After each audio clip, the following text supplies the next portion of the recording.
Bize ictimai tarmoqlarda muhokama bo'lib turgan savollarga javob bereceksiniz. Mahmudjana limitni bekor qilib bo'ladimi deb bizlarga ko'pchilik SMS ham yozadi, kommentariyalarimizda ham shu savol, keyin bizning oldimizga kelib turgan murojaatchilar ham ko'pchilikning savoli limitni bekor qilish derdi. Bilmayman, O'zbekistonda nikohdan ajrashish ko'p bo'lib turibdimi yoki bo'lmasa oilada nizolar ko'p bo'lib turibdimi? Bundan xabarim yo'q, lekin ko'pchilikning derdi limit masalasi bo'lib qoldi. Kelinglar, men sizlarga bugun limitni bekor qilsa bo'ladimi mavzusida qisqacha sizlarga fikrimni aytib o'tib ketaman. Demak, limitni bekor qilsa bo'ladimi? O'zbekiston Respublikasi qonunchiligida kuzatilgan, ya'ni Oila kodeksining 99-moddasida kuzatilgan. Voyaga yetmagan, mehnatga layoqatsiz yordamga muhtoj bo'lgan, ya'ni farzandimizni nazarda farzandga aliment to'lash qonunchilikda belgilangan. Bu ota to'laydimi alimentni, ona to'laydimi alimentni, farqi yo'q. Farzand kimni tarbiyasida bo'ladigan bo'lsa, ana yoki ota to'laydi. Agar farzandingiz davlat muassasasina topshirgan bo'lsangiz, bunday holatda farzandingizga ana ham, ota ham aliment to'lashga majbur hisoblanadi. Demak, ko'da bir narsani aytib o'tish men uchun o'rinli hisoblanadi. Otalikdan voz kechsam ham aliment to'laymanmi deydilar ko'pchilik. Otalikdan voz kechsangiz ham aliment to'lash qonunchilikda belgilangan. Sizni farzandingiz qachon kimnidir otaligini olinsag'ina siz aliment shunda to'lamaysiz.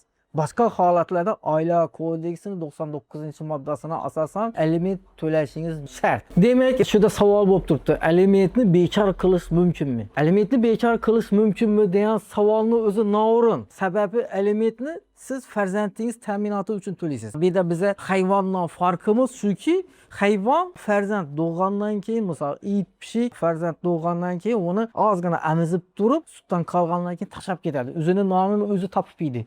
Biza insonmiz, biza insoniyligimiz uchun, biza qonunga bo'ysunganligimiz uchun davlat shu narsani uyushtirib qo'yibdi. Farzandni ota-ona tug'gandan keyin tashlab ketmasin, ya'ni buni voyaga yetincha ta'minotini ta'minlasin deb aliment degan narsani chiqarib qo'yibdi. Alimentni bekor qilish degan so'z noqonuniy, ya'ni noo'rin deganimning sababi, alimentni bekor qilish degan so'z noo'rin. Sababini aytib o'tib ketaman hozir sizlarga. Sudning qarorini bekor qilish mumkin. Sud buyrug'ini bekor qilish mumkin, lekin alimentni bekor qilib bo'lmaydi. Shuning uchun sudga aliment oluvchi sudga murojaat qilgan vaqtimda, hurmatli sud, farzandlarim meni tarbiyamda, turmush o'rtog'im meni tashlab ketdi. Menga aliment chiqarib bering. Voyaga yetmagan farzandlarimni men ta'minlab bilmay turibman degan vaqtimda sud buyrug'i chiqarib beradi. Sud buyrug'i bu nizosiz talab bo'lganligi uchun chiqarib beradi. Ushbu sud buyrug'ini bekor qilish mumkin. Sud buyrug'ini teyinda yozib qo'yibdi. O'zbekiston Respublikasi qonunchiligiga muvofiq taraflar ushbu sud buyrug'ini olgan kundan boshlab 10 kun muddat ichida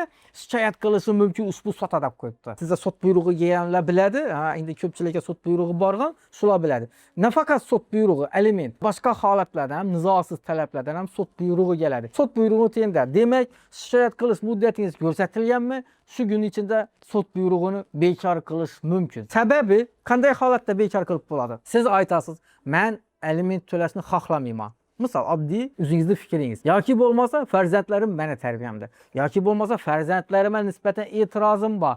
Yoki bo'lmasa turmush o'rtog'imga nisbatan e'tirozim bor deb o'zingizni fikringizni kiritsangiz sudga, deydi. Demak, bu yerda nizo bor ekan. Bu nizoli masalani taraflarning ikkisini ham chaqirgan holda sudning ishini ko'rib chiqish kerak degan maqsadda bu yerda sud buyrug'ini bekor qiladi. Bu qonunchilikda belgilangan. Buni noqonuniy urinishlar bilan yoki bo'lmasa donish bilish orqali emas.